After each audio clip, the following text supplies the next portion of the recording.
खरं म्हणजे मी या काही गोष्टी ज्या आहेत आता ज्या बोलतोय मागच्या पण मीटिंगमध्ये इथे मांडल्या, आजही मांडल्या, तर त्या मागच्या बजेटच्या वेळेला आणि त्यावेळेला सुद्धा मांडलेल्या आहेत.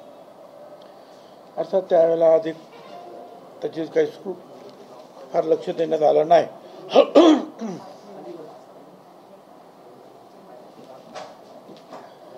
आता या वेगवेगळ्या समाजांना, या घटकांना, तरुणांना विशेषतः नोकरी धंद्यामध्ये छोटे मोठे ज्या निधी देण्याचा जो आहे कार्यक्रम, मी मागे सांगितलं होतं की 25 वर्षामध्ये ओबीसीला 2500 कोटी आणि 3 वर्षामध्ये या मराठा समाजाला आपण 25,000 कोटी रुपये दिले. त्यातलं एक उदाहरण म्हणून पुन्हा एकदा तुम्हाला दाखवतो. हे आपलं जे आहे बजेट आहे, बजेटचे कागद आहेत सगळे. आणि या बजेटमध्ये जर आपण पाहिलं, अण्णासाहेब पाटील आर्थिक मागास विकास महामंडळ 750 कोटी रुपये,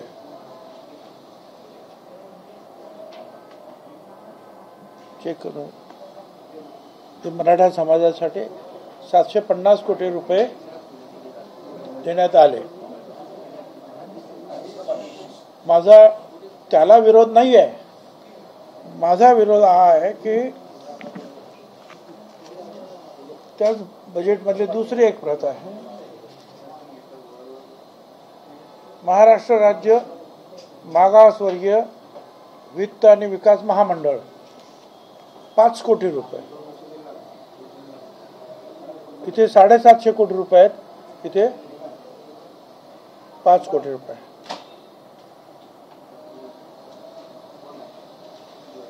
इतरांना सुद्धा.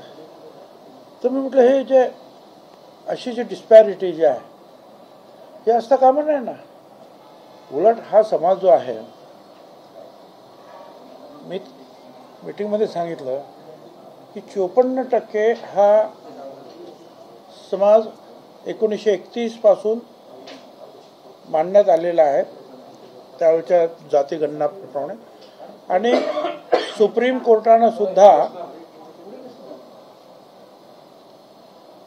मंडल आयोगाला मान्यता देताना ह्या 54%वर 27% आरक्षण दिलेलं आहे. हे 54% आहे. 20% दलित आणि आदिवासी आहेत, हे सगळ्यांना माहिती आहे. 13% आणि 7%, 74% झाले. 3% हा निश्चितपणे ब्राह्मण समाज असणार, 77% झाले. त्याच्यानंतर मग जैन आहेत, इतर जे आहेत वगैरे वगैरे. आणि मग उरलेला जो आहे हा मराठा समाज आहे. आता किती आहे काय आहे तो तुम्ही विचार करा. आमचं म्हणणं असं आहे की ह्या 54% समाज असलेल्या मला 5 कोटी तुम्ही देता आणि तिथे 750 कोटी रुपये देतात. काय चाललंय काय म्हटलं, हे बघा तुम्ही. हा एक प्रश्न जो आहे मी आज मांडला. पण ते म्हणाले की नाही काय हे सगळं सुधारित इतिहास जे आहे परत एकदा मांडणी करून, कारण आमचे जे आहेत काहीतरी 20-22 छोट्या छोट्या कंपन्या आहेत, म्हणजे ओबीसी महामंडळ आणि त्याच्या अंतर्गत आहे. ओबीसी महामंडळाला आले तरच पैसे खाली येतील ना. तर तिथे 5 कोटी आहेत, खाली काय येणार, काहीच येणार.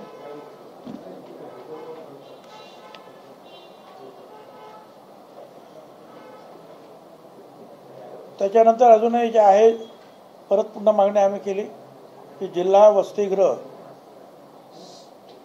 मुलांचं आणि मुलींचं वसतिगृह जिल्ह्यामध्ये आणि विभागीय प्रादेशिक जे कार्यालय आहेत या ओबीसी डिपार्टमेंटची,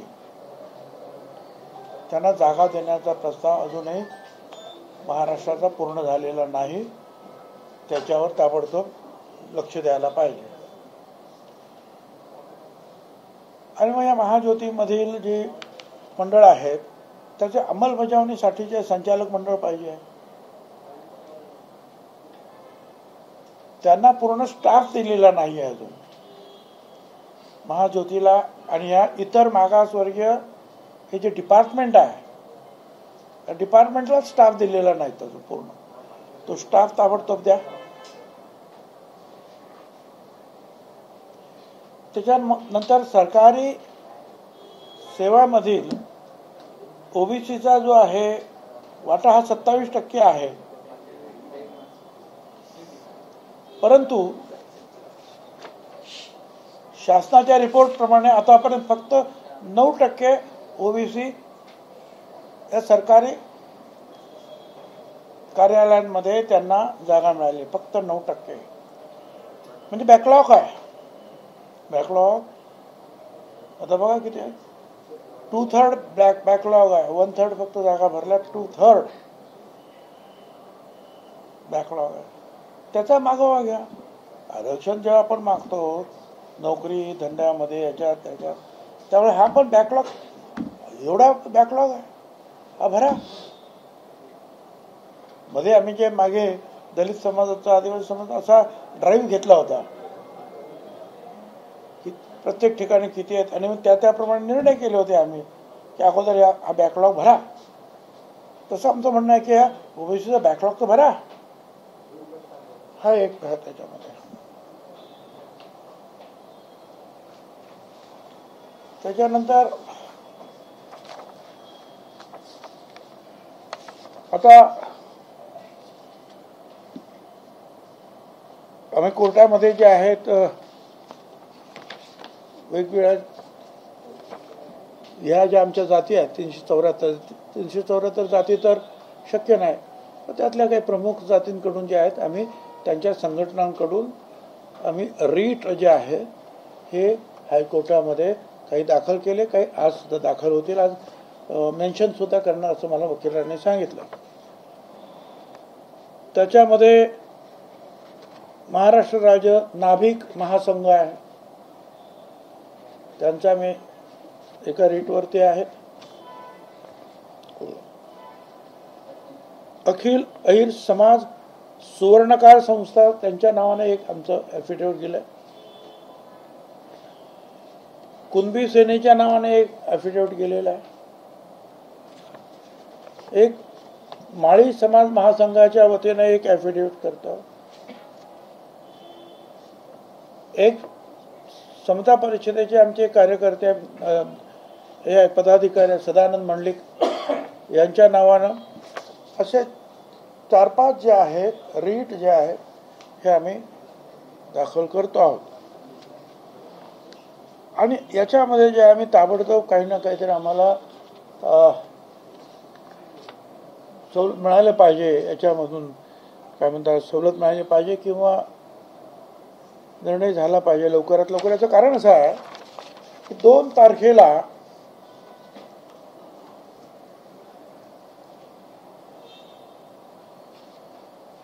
तो GR निघाला, जो वादग्रस्त GR असं मी म्हणतो. आता 10 तारखेला हे विभागीय आयुक्तांचं पत्रक सगळ्यांना गेलं. विशेषतः कोणाला गेलंय ते मराठवाड्यामध्ये. आणि त्याच्यामध्ये वरती लिहिलेलंच आहे की मराठा समाजाच्या व्यक्तींना कुणबी जात प्रमाणपत्र देण्याच्या अनुषंगाने करावयाच्या कार्यवाहीबद्दल. आणि मग ते वेगवेगळे जे आहे तुमचे जे आहे ते शासन क्रमांक पत्रकाचे क्रमांक वगैरे सगळे ते दिलेले आहेत. आणि पुढे जे आहेत मोठे पत्रक तुम्हाला मी देतो ते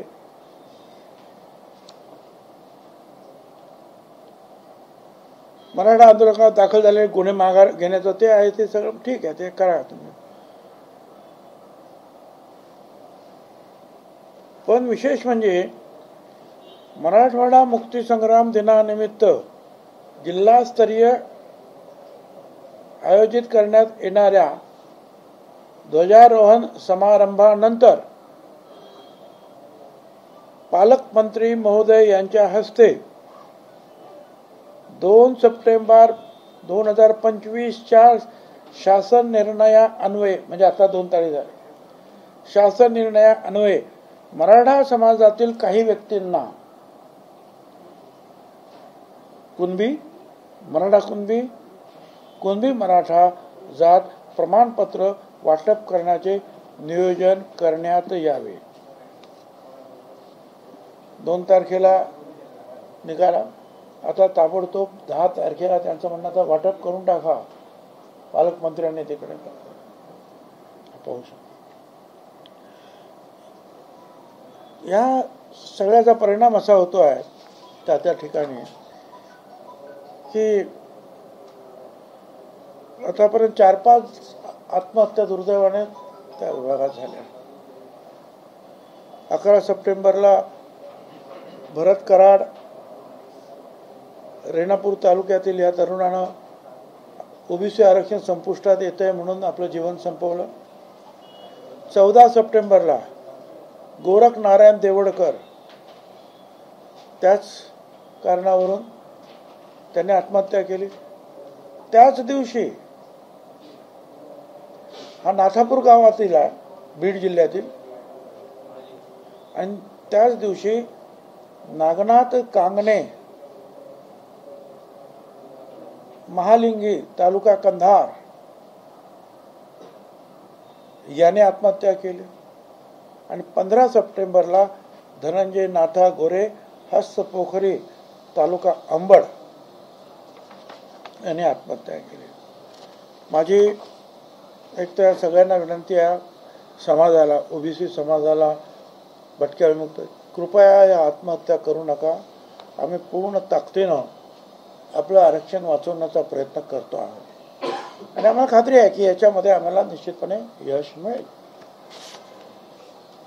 पण ही सुद्धा मागणी मी केली की जे आत्महत्याग्रस्त जे काही कुटुंब आहेत, त्यांच्या कुटुंबात आत्महत्या झाली, इतर समाजाच्या सुद्धा काही आत्महत्या झाल्या, त्या समाजातील आत्महत्या झालेल्या कुटुंबाच्या व्यक्तींना काही आर्थिक मदत आणि सरकारी नोकरी देण्यात आली.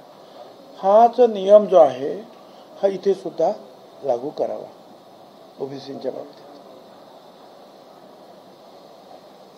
हे जे होत आहे ते आपण मगाशी तुम्ही त्याप्रमाणे हे पहा, मराठा कुणबी हाताने लिहिलेला आहे, सरळ सरळ. हा ओरिजिनल दस्तऐवज एक दाखवतो तुम्हाला, तुम्ही नंतर पहा. खोडून लिहिलं आहे, हाताने लिहिलं आहे.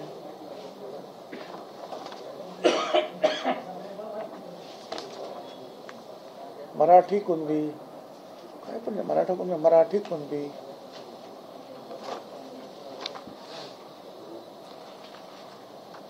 मराठा कुणबी हाताने लिहिलं आहे. हस्ताक्षर शाही सगळ्यात फरक आहे. म्हणजे असं तुम्ही खडाखोड करून लिहिलेलं आहे. खाली मराठा आहे लिहिलं, वरती कुणबी. तुम्ही हे पहा, तुम्ही ज्यांना बघायचं त्यांनी हे कागद बघू शकता. आणि म्हणून आम्ही मागणी केली, मी आता ते काय करतात की जर कुणबी शोधण्यासाठी न्यायमूर्ती शिंदे कमिटी निर्माण होते आहे, तर एक खोटी कुणबी सर्टिफिकेट ज्यांना दिलेली आहे ते शोधण्यासाठी दुसरी समिती एक नेमूया आपण, दुसऱ्या न्यायमूर्तीची, त्यांना हे काम देऊया. ही समिती या अशा प्रकारच्या ज्या खोट्या नोंदी झाल्या असेल ते शोधा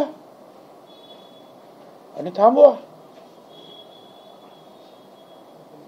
आणि ओबीसी समितीचा तो अधिकारच आहे की ओबीसीच्या या गोष्टींचं सगळं संरक्षण करणं. त्यामुळे इथे कोणी चुकीचे घुसत नाही असे हजारो लाखो, हे पाहण्यासाठी सुद्धा एक समिती आपण नेमावी याचा विचार करा. हा सुद्धा मुद्दा मी ते मांडतो. आता पुढे काय काय होतं ते बघूया. हे जे दाखले आहेत ते किती सापडले आणि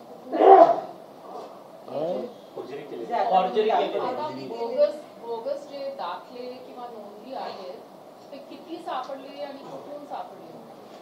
अहो हे जे आहेत ना, आम्हाला तिकडचे जे आहेत ना त्या विभागातील ऑफिसमधल्याच लोकांनी पाठवून दिले. पण किती ऐकून घ्यावं, ते जर मला माहिती असतं 1 लाखो लोकांच्या,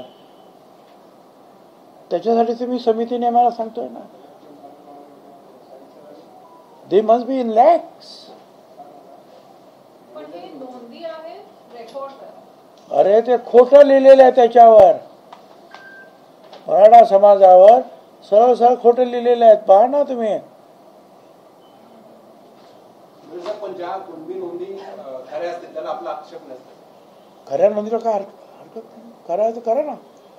आणि म्हणूनच मी सांगितलं, मागचं जे पत्रक जे निघालेलं आहे त्याच्यामध्ये खऱ्या कुणबी जे आहे ते सापडल्यानंतर तिथे ते थांबलं. आणि त्याच्या पुढे मराठा समाजाला कुणबी कसं सर्टिफिकेट मिळेल याची प्रक्रिया लिहिलेली आहे की काय काय करायला हवं मराठा समाजाने. म्हणजे अगोदरच हे खोटी लिहिलंच आहे आणि आता सरळ परिपत्रक काढूनच आमंत्रण दिलेलं आहे की मराठा समाजाला अशा रीतीने कुणबी करून घ्या म्हणून. तुम्ही सुरुवातीला एक सोलापूरचं पत्रक समोर आणलं होतं, त्याच्यामध्ये एक अशा पद्धतीनं प्रमाणपत्र वाटपा संदर्भामध्ये लिहिलं हे देखील समोर आणलं होतं. त्यानंतर तुम्ही महसूल मंत्र्यांशी बोललात, बावनकुळेजी बोलला होता, त्यांना फोन केला, परत ते सुधारण्यात आली. हे असताना सुद्धा अजूनही अशाच पद्धतीचे आदेश दिले जात असतील तर सरकार तुमचं ऐकत नाही का? तुम्ही सत्ताधारी पक्षात एक महत्वाची मी ह्या प्रश्नाला उत्तर देत नाही. मी समितीमध्ये काय मांडलं आणि काय नाही हे तुम्हाला मी सांगतो. समिती कोण स्थापन करणार? समिती कोण स्थापन करणार? आता हे जे आहेत आमचे मंत्री जे आहेत ते तर विचार करतील आणि त्याप्रमाणे जे आहे पुढे काय करायचं ठरवतील. आम्ही तर मागणी केलेली आहे की शोधा आता असं काय करायचं. जी समिती गठीत करा असं सांगताय, तर आता जी महसूलने आदेश काढले ना ते स्थानिक पातळीवरचे प्रशासकीय अधिकारी घेतलेले. तुम्ही क्रॉस व्हेरीफाय करण्याच्या संदर्भात मग कुठली समिती असेल तेच अधिकारी असणार आहेत ना परत? आता दुसरे करता येईल ना आम्हाला जर न्यायमूर्ती. मग असं आहे की सगळ्या महाराष्ट्रामध्ये जात पडताळणीवाले काय जात ठरवणारे ही प्रक्रिया होतीच ना. ती असताना सुद्धा खास कुणबी तिकडच्या शोधण्यासाठी न्यायमूर्ती शिंदे नेमले ना तुम्ही समितीत, तसं दुसरी समिती की बाबा हे चुकीचे आहेत काय हे शोधा जरा. एवढंच आमचं. मागच्या बैठकीत पण तुम्ही मागणी केली होती श्वेतपत्रिका काढायच्या कुणबी नोंदी आढळलेल्या आहेत. काम केलं ना. तीच ही मागणी आहे ना. आठवडा झाला अजून त्याच्यावर काही पुढे झालं नाही का? असं आहे की 1 आठवड्यामध्ये काय काय होतं. आम्ही 1 आठवडा एकच झालं की काही पैसे जे आहेत आम्हाला ताबडतोब जे आहेत ओबीसी त्या खात्याला मिळाले, काही रिलीज झाले, काही जे आहेत आणखीन डिसेंबरच्या याच्यामध्ये काय म्हणतात तुमच्या पुरवणी मागण्यामध्ये द्या असं सांगितलेलं आहे. काहीची मागणी करतात. बाकीच्या ह्या ज्या गोष्टी आहेत त्याचा आता विचार चालू काय काय करायचं. तुम्ही सुरुवातीला सांगितलं की अण्णासाहेब पाटील विकास मंडळाला 750 कोटी मिळतात, एकीकडे दुसरीकडे दुसऱ्या समाजा मंडळाला केवळ 5 कोटी मिळत आहे. त्याची प्रोव्हिजन अर्थ मंत्रालय करतं. अर्थमंत्री अजितदादाच आहेत, आपल्या पक्षाचे नेते आहेत, त्यांच्या कानावर ही गोष्ट घातली जाईल की अशा प्रकारे दुजाभाव केला जातो? जाईल ना, ही गोष्ट जाणारच ना कानावर. अर्थमंत्री आहेत, अजितदादा सलग अर्थमंत्री आहेत आणि 25 वर्ष आणि मागचे 3.5 वर्ष याचा आढावा घेतला तर हे सगळे निर्णय अजितदादांच्याच काळात आहेत. त्यामुळं ओबीसी नेत्यांचं असं म्हणणं आहे की अजित पवारांचा ओबीसी समाज ना आवडताय का? एकीकडे पीएचडीच्या पोरांना तुम्ही पैसे देत नाही आणि दुसरीकडे करोडो रुपये तुम्ही मागच्या 3.5 वर्षात वाटलेले आहेत.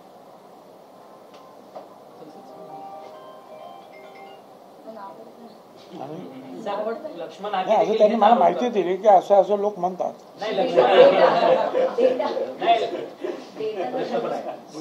हैदराबाद गॅजेटच्या संदर्भात आता असे मध्ये लोकांची की काल धनंजय मुंडेंनी बंजारा समाजाच्या मेळाव्यात म्हटले की वंजारी बंजारा एकच आहे आणि अशा ठिकाणी परत आदिवासी अर्थसमुदाय सांगते की एसटी मध्ये कुठल्याही परिस्थिती घेऊन देणार नाही.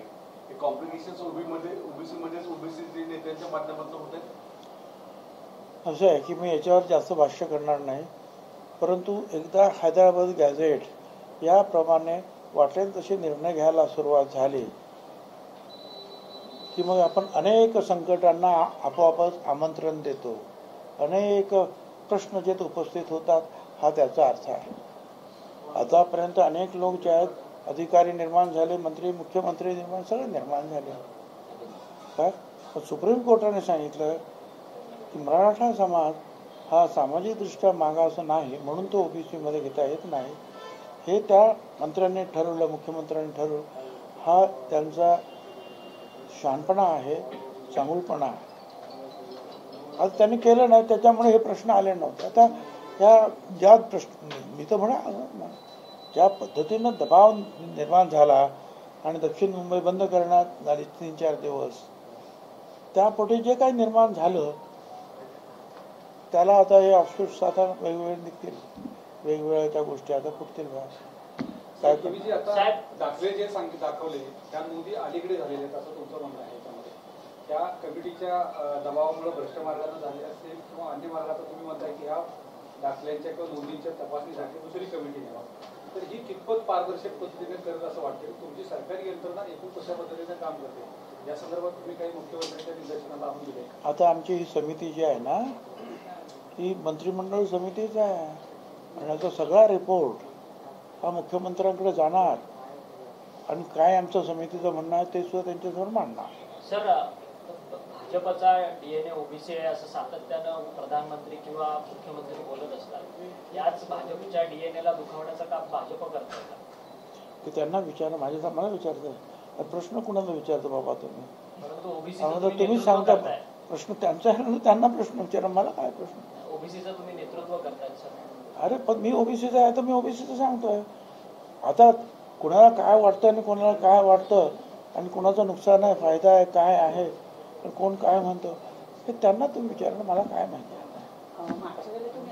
एवढं काय की आमचं नुकसान होत आहे, ओबीसी समाजाचं नुकसान होतं, एवढं मी निश्चित म्हणून बोलतो. भटक्या विमुक्ताने ओबीसी समाजाचं नुकसान. मागच्या वेळेला तुम्ही म्हणाला होतं की शरद पवार असेल किंवा अजित पवार असेल यांना या मराठा आरक्षण प्रश्नामध्ये जे ओढलं जात आहे किंवा त्यांना जी घोषणा दिली जात आहेत, नावं ठेवली जात आहेत, तसं करू नये असं तुम्ही मागच्या वेळेला म्हणाला होता.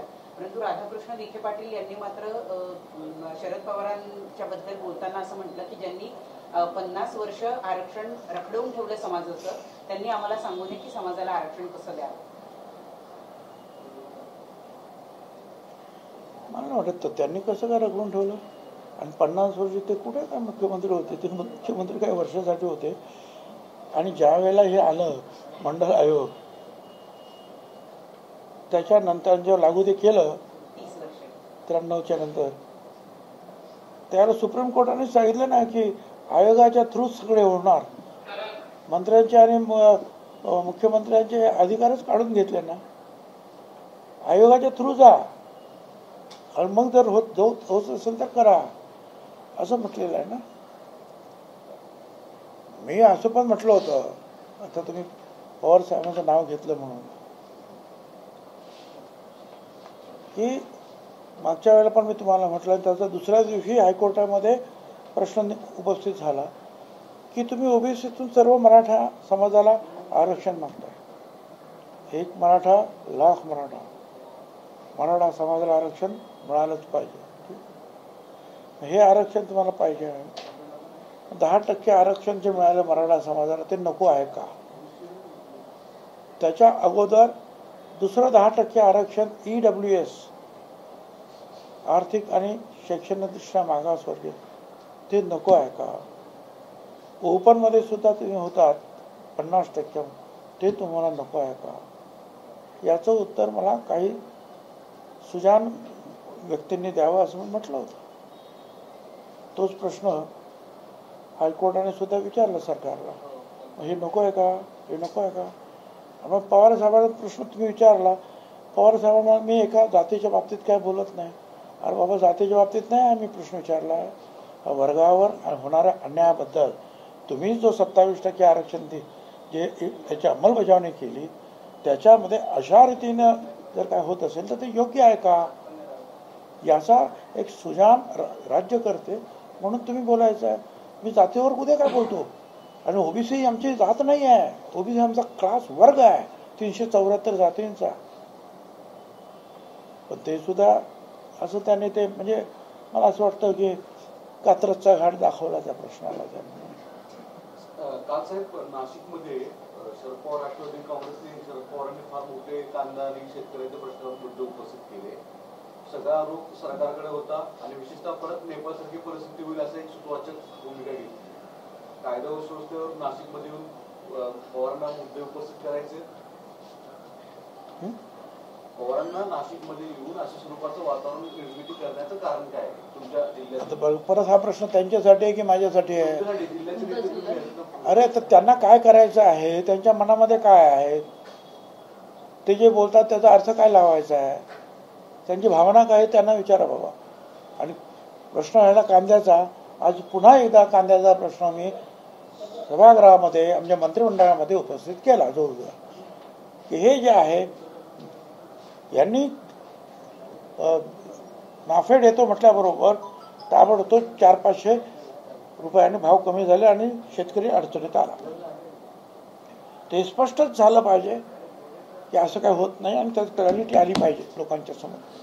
सर, जरंगे पाटील म्हणतात की जर तुम्ही कोर्टात जाण्याची भाषा करत असाल तर आम्ही देखील कोर्टात जाऊ आणि रस्त्यावरची जर भाषा केली तर रस्त्यावरती देखील उत्तर देऊ, अशा पद्धतीचं ते बोलतातच. चांगली गोष्ट आहे. आणखी काय करायचं?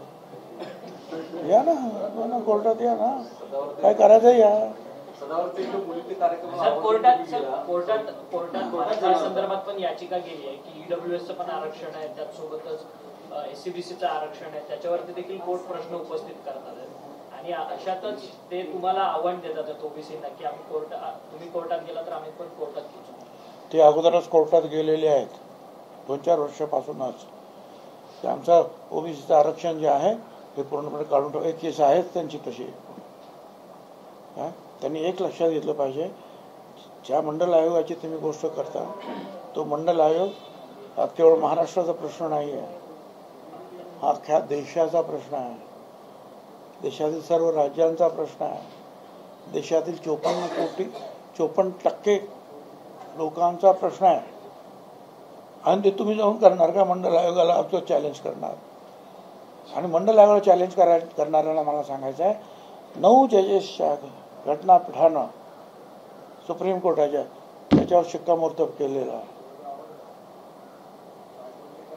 माहीत नसतं कधी कधी लोकांना बोलतात. अभ्यासाचा प्रश्न असतो. धनंजय मुंडे म्हणतात की वंजारी आणि बंजारा उत्तर झालं मग. एक प्रश्न, तुम्ही जर सदावर्तीच्या लेखीच्या कौतुक सोहळ्याला गेला होता, त्याची मोठी चर्चा होती. मला आमंत्रण आलं होतं आणि समजा लहानपणापासून कुणी मुलगी जाते असे बॅरिस्टर होण्यासाठी आणि तिच्यासाठी जर एक स्वागत समारंभ ठेवला तर का जाऊ नये? असं काय आहे? हो, जाईन, मला वेळ मिळाला. आणि अशा ज्या आहेत लहान समाजातील मुलं जात असतील परदेशात आणखी शिकत असतील, बॅरिस्टर होत असतील, तर आपण कौतुक केलं पाहिजे. काय ते भाऊ काही नाही. पण सर, ते सदावर्ते मराठा समाजाच्या आरक्षणाच्या विरोधात कोर्टात भूमिका घेतात सातत्याने, त्यामुळे जोरदार चर्चा होते या सगळ्या गोष्टींची. तुम्ही त्यांच्या हो द्या ना, मग काय चर्चा झाली तर काय करायचं? चर्चा होते म्हणून तर तुमचे हे सगळे चॅनल्स आहेत ना माझ्या समोर. आता कशाला आले असते?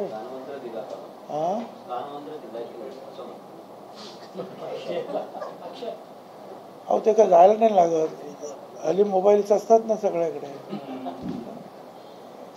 असं आहे ते. आज माझ्यामुळे नाही, पहिल्यापासूनच ते जे आहेत हे मागासवर्गीयांच्या केसेससाठी लढतात. ओके, चला, धन्यवाद.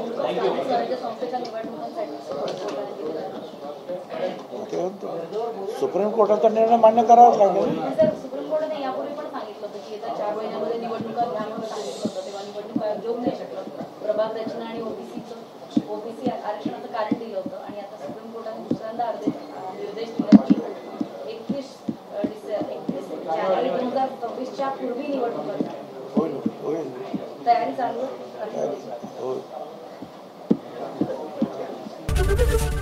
एबीपी माझा, उघडा डोळे बघा नीट.